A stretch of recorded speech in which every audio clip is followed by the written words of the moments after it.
Alright, welcome back to SEV.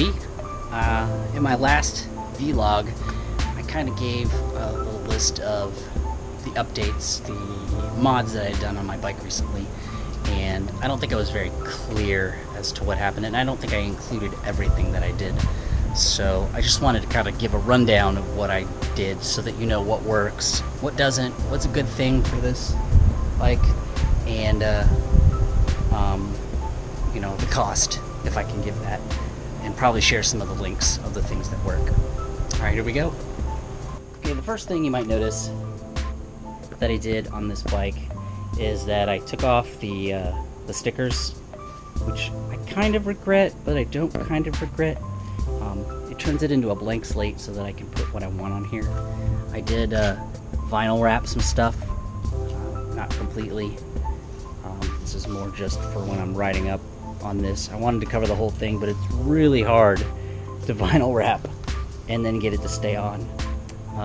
When I looked up videos, they used a little, like a glue thing they put on the edge and then folded it back down whenever they pressed it underneath to hold it and to keep it from, well, to keep it from basically doing this on here. And yeah, that would be worth the money. I should have done it. But you know, this side piece right here looks pretty good. I'm not disappointed with it on both sides. And it wasn't super hard to do this, but when it's long curves all the way around, when you stretch one part of it, it causes wrinkles on the end. So really what you should do is when you're doing it, like pull on both sides and stretch the whole thing over it to get it to be at least easier to work with. The next thing I did recently is, I don't know if you've noticed, but the handlebars, they're lower. They used to come up way higher. Actually, here, let me get it for you real quick. All right, here's the old bars. As you can tell, there was a much steeper curve when they go up, and they turn in more. And for some reason, when I was using these, it was making my hand like go numb while holding the throttle. Now that I've changed it, and I guess this might be just the way your body is designed and your personal preference, but now that I've changed it, my hand doesn't go as numb.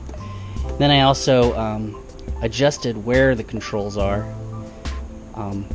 This one, I moved it, I left it, but I faced them up a little bit more so that when I'm in a relaxed position, you know, my hand is going like this, so I get the control, the brake over here and the clutch over here. And then on this one, I was always having a problem, like it just felt too close for me, so I moved it out a little bit and tilted it up instead. And now, you know, my thumb has better access, because whenever I would try to turn the signal light, it was like I was jamming it weird and I wouldn't always get it. I do have some bar end mirrors coming in. These are my Ruckus aftermarket mirrors before I went on bar ends on that bike. Here's the Ruckus bar ends, but the ones I got are just circles at the end. I saw them on another Grom bike and I really enjoyed it. And then I went and got me this ram mount. Now everybody in the world says this is like the best mount. Now, they had two different versions. One that was more expensive that had a clasp for this, but I didn't get that. I got the one that was supposed to directly bolt on the bar, and what ended up is that, if you can see, the curved part fits on here, ran the zip tie straps underneath around the bar, and then back up the other side. Now, I did have to get some pliers and grab this and a screwdriver push just to get it to click as much as I could, and it's pretty steady. Now this is removable, there you go, so you can kind of see how it's connected there, and it does a really good job. I mean, I'm surprised. Now the only drawback to this for me is that when this part right here comes down, or here, depending on the orientation of the phone, it hits my volume button and it leaves the volume thing in the middle of my speedometer. I'm about to do another oil change. I know it's only been 600 miles, but I want to change it again just to make sure everything's clean. A tip for everyone is whenever I check my spark plug, which I'm going to replace this with a better one. Everyone tells me if you change it to a better spark plug, you get better cold starting, like night and day better. But when I went to check the spark plug, I put the thing on and I didn't even have to, it just turned right off. So check your spark plug, make sure that it's plugged in all the way, because when I took it out, it had carbon marks all the way up the side of the threads. So obviously at some point in time, maybe higher throttle or something, it was leaking. I also went and tagged these bolts, and there was some play to them, so I locked on. I pulled them down tighter just to make sure that what is this? Pull them down tighter so that I could to prevent any vibration or anything that might be happening. Now this fell off. I don't know where in the world I'm going to replace it, but if I do, I'll find some more like these and then maybe get them and find the anodized black ones. Oh, and I also did paint this spray paint, which it came out pretty smooth. Nothing so bad. See? Not so many like little ripples and anything inside of it. It looks pretty good. Another thing is, see this? Solid steel, and it does not move. I got some tips from another rider of this bike, and he is a stunter, or trying to, and he says this is terrible because if you turn and it hits, it's not going to fold back or anything for safety. It will literally, I mean, it's solid steel, and you could feel it. It'll break off. If you look in the back, I still have my ducktail. I'm still going to put the lights into here. The only thing that's holding me back is this keyhole. I don't know where in the world I'm going to put it. Somebody else did one. He said he's going to make a video, and I'd like to see how he did it.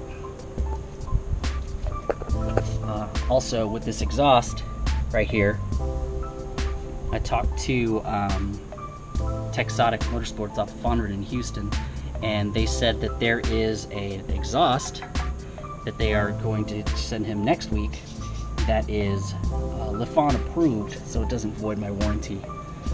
You know guys, I'm really trying. It's not that I have an affinity towards warranties, but I like to mod. I like to tune, and this intake that's inside of here, the air box and everything like that, it's just calling for me to tear it out and put a cone filter directly on here. I have the owner to talk to, he's going to talk to Lifan and check and make sure that I can put a cone filter on here. But everything I do, I make sure to ask if it's going to void my warranty. I mean, technically this is a commuter bike, so I got to keep it in at least good running condition. I mean, I always have my Ruckus to take me back and forth to work, but right now, this is what I'm playing with. I still have to do some tuning with the Ruck. Lastly, the thing I want to do, oh, there's dead bugs already. That bulb needs to be changed right here. It is not bright, it is very yellow, and it is contrasting to everything else that's LED inside of this bike. I had to stay late at work, and when I did, I drove home and it was at night, and it did not look good. I don't feel it was bright enough. Visibility is super important, especially since I have everything here is pretty much black. So there you have it. All right, everybody. That's my current lists for now. So exhaust, tail fin removal, and finish the vinyl, or at least try more on the vinyl. I did buy a 5x6 sheet, so I have plenty of options to try. And then my bar end mirrors I'm gonna have put on here. Probably should have those by Tuesday. And then I'll give you another mods update in the future. All right, thank you for watching. Hope this helps. I'll put some links of the stuff that I got on here that works, and in the description. Don't forget to subscribe, and I'll see you next time.